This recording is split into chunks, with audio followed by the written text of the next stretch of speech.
Ada dua hal yang menurut kami penting untuk disampaikan kepada masyarakat melalui rekan-rekan media.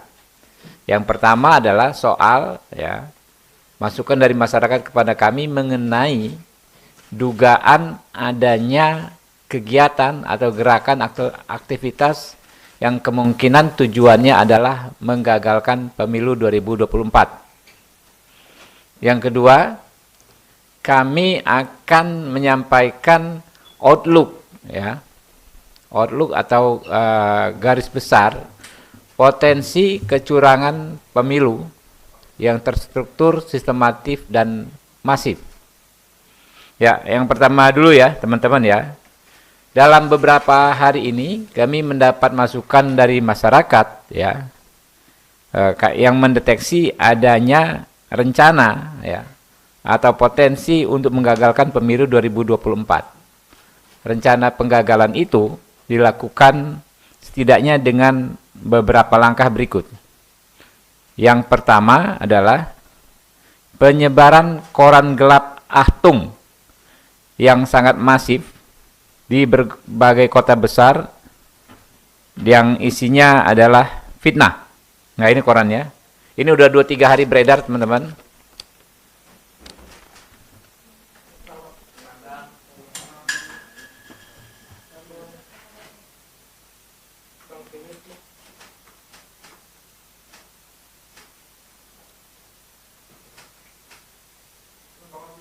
Ya, udah ya. Isinya confirm fitnah. Misalnya ini soal inilah penculik aktivis 98 ya. Inilah korbannya. Ini gambar Pak Prabowo, teman-teman. Foto Pak Prabowo di fitnah sebagai penculik. Padahal kalau kita bicara soal penculikan ya, tuduhan kepada Pak Prabowo, ada setidaknya 4 fakta hukum yang jelas-jelas menguatkan bahwa Pak Prabowo tidak ada kaitan sama sekali dengan penculikan aktivis 98. Yang pertama, tidak ada satu keterangan saksi pun dalam persidangan tim Mawar yang menyebutkan adanya perintah, arahan atau permintaan dari Pak Prabowo untuk melakukan penculikan tersebut. Yang kedua, keputusan Dewan Kehormatan Perwira nomor Kep/03/8 Romawi 1998/DKP dengan terperiksa Letjen Purnawirawan Prabowo Subianto bukanlah merupakan putusan pengadilan dan juga bukan putusan lembaga setengah peradilan. Itu sifat putusannya pun hanyalah rekomendasi dan ini bisa dilihat di akhir dari keputusan tersebut. Yang ketiga, keputusan Presiden B.J. Habibie yang merupakan panglima tertinggi TNI waktu itu adalah memberhentikan Pak Prabowo secara hormat dengan menghargai jasa-jasa dan pengabdiannya selama bertugas di TNI. Dan yang terakhir yang terpenting menurut saya adalah sudah lebih dari 16 tahun sejak tahun 2006 Komnas HAM tidak pernah bisa melengkapi hasil penyelidikan perkara pelanggaran HAM berat penculikan aktivis yang dinyatakan kurang lengkap oleh Kejaksaan Agung. Padahal menurut ketentuan pasal 20 Undang-Undang Nomor 26 Tahun 2000, waktu Komnas HAM untuk melengkapi hasil penyelidikan tersebut hanyalah 30 hari. Jadi itu. Nah, lalu yang kedua yang disampaikan masyarakat kepada kami dicurigai sebagai gerakan untuk menggagalkan pemilu adalah adanya hasutan kepada mahasiswa untuk turun ke jalan untuk melakukan demonstrasi menentang politik dinasti dan membangun narasi soal pelanggaran HAM, menangkap para pelanggar HAM. Kalau kita lihat isunya sih standar-standar saja, tetapi ini tidak masuk akal dan kita tahu di era pemilu ini kan sangat sensitif. Ketika ada yang melakukan demonstrasi misalnya, tentu akan memancing reaksi dari pihak-pihak yang lain. Misalnya ada yang menuduh ini terjadi praktek politik dinasti dalam konteks negatif. Padahal sebagian masyarakat lain menganggap tidak terjadi praktek politik dinasti dalam konteks negatif.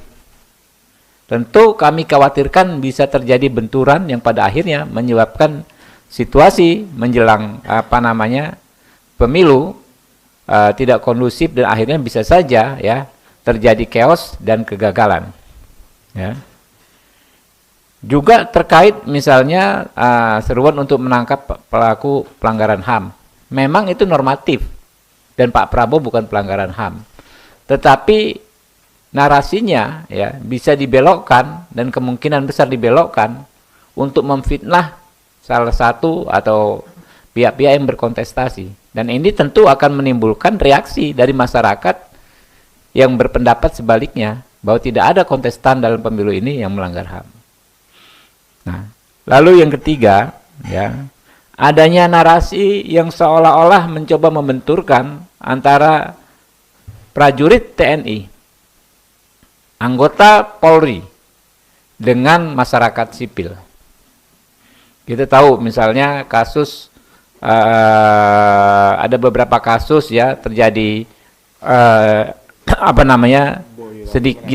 sedikit insiden ya, yang sebetulnya kalau di luar pemilu itu hal yang ya bisa terjadi. Yang paling penting adalah bagaimana penindakannya.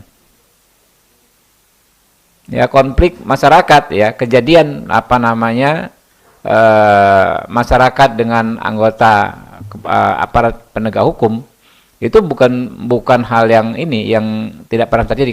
Kalau toh terjadi, yang penting bagaimana penanganannya. Kita lihat ya, KSAD sudah tegas menindak semua oknum anggota TNI yang melakukan pelanggaran. Tetapi ada pihak-pihak yang terus menggoreng isu ini, ya kan, seolah-olah TNI secara sistematis berpihak pada satu pihak dan mengintimidasi pihak yang lain, ya. Lalu ada juga ya yang terakhir, narasi untuk menunda atau menghentikan bantuan sosial.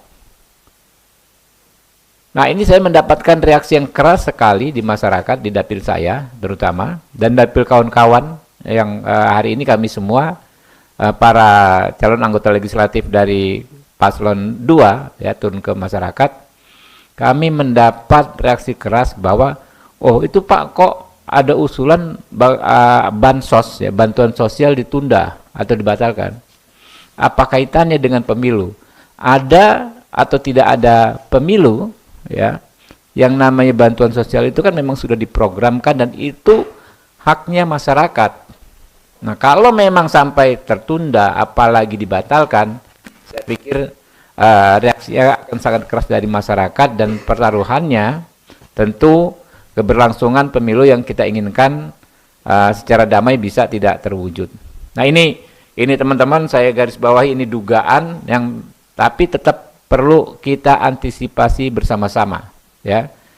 Kontestasi pemilu ini boleh kita berbeda pilihan, tetapi jangan sampai menimbulkan perpecahan. Kita konsentrasi saja ya, memenangkan paslon masing-masing, nanti hasilnya kita serahkan pada rakyat. Nah, berikutnya Bro Fritz ya.